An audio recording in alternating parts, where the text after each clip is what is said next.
Sometimes we spend so much covering America's history of racial injustice, we forget where it all began. Europe, the OG of racism. Yeah, if America is Jarquis, Europe is the real king of R&B. White people, ask your black friend what that joke means. They'll explain it to you. And right now in Europe, when they're not flipping cars over and setting them on fire, they're having a major debate about what to do with all the art that they borrowed permanently by force from Africa. And according to the president of France, it should all be returned. President Emmanuel Macron argues it's unacceptable that around 90% of Africa's artistic heritage is outside Africa and says French law should be changed to make restitution possible. Speaking in Burkina Faso, he said it was wrong for only Europeans and Americans to have access to African art. In 5 years, he wanted to start the process of temporary or definitive restitution. Du patrimoine africain en Afrique. Yeah, that's pretty amazing. I think that's pretty amazing, and it's very nice of the French president. Although it is going to be weird when Africa gets all the sculptures back and the Africans are like, wait a second, why do these sculptures smell like cigarettes and threesomes, huh? What's going on here?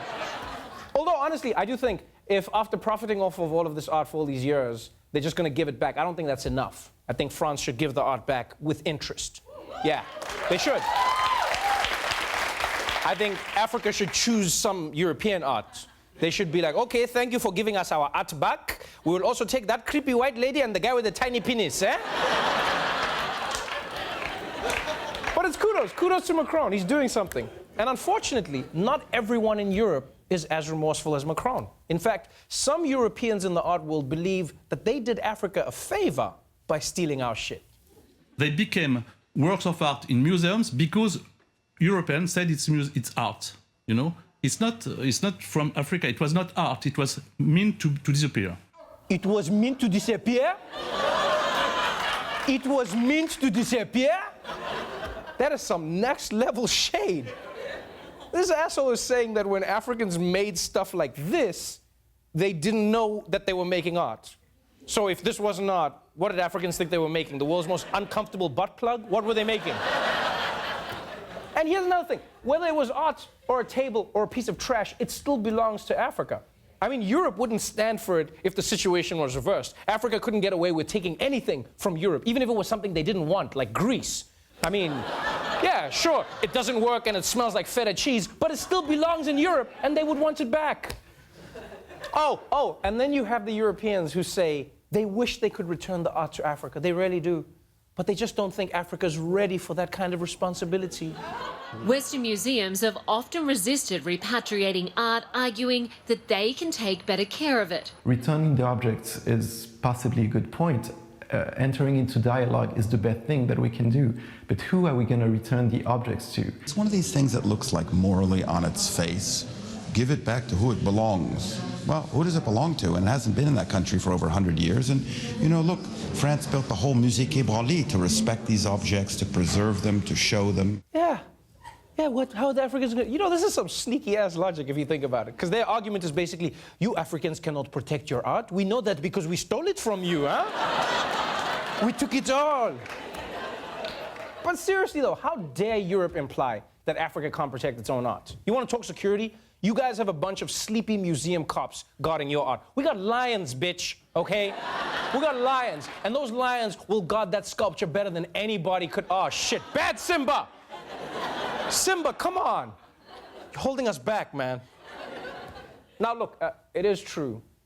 Africa's museums might not be as modern as Europe's. But if you're that concerned about it, how about just making the museums in Africa better? Take a tiny piece of that sweet colonialism money and build a museum in Africa that you feel confident in, yeah? Why not? We're not too proud to take your money. In fact, you can Venmo it to me directly. I'll pass it along, I promise. But maybe the most insulting solution to this debate is the one that Belgium has decided on. The former Royal Museum of Central Africa in Belgium is reopening amid a storm of controversy. The newly named Africa Museum chronicles the colonial era of the Belgian Congo. It holds one of the world's largest collection of African art. In all other European countries, they simply closed the colonial museums, and we decided, no, we're going to stay here. The museum has chosen to retain the original presentation of exhibits, but explain their historical context. Oh, that's really interesting. So in Belgium, instead of giving the art back, they're going to keep all of it and then just tell museum visitors that all of the art is stolen. Which is really nice, because by providing context, they're going to get the out of here, man. How's that supposed to make us feel better? What is that bullshit? Yeah, we're not going to give you your shit back. We're just going to tell the people that it was... You know what I'm going to do? I'm going to book a ticket to Belgium. That's what I'm going to do. I'm going to go there and I'm going to steal all their waffles and berets or whatever the they got over there. And then they're going to be like, we are Belgium and we want our waffle back. And I'll be like, actually, Belgium, I'm going to keep this waffle, but I'll tell everyone it was yours.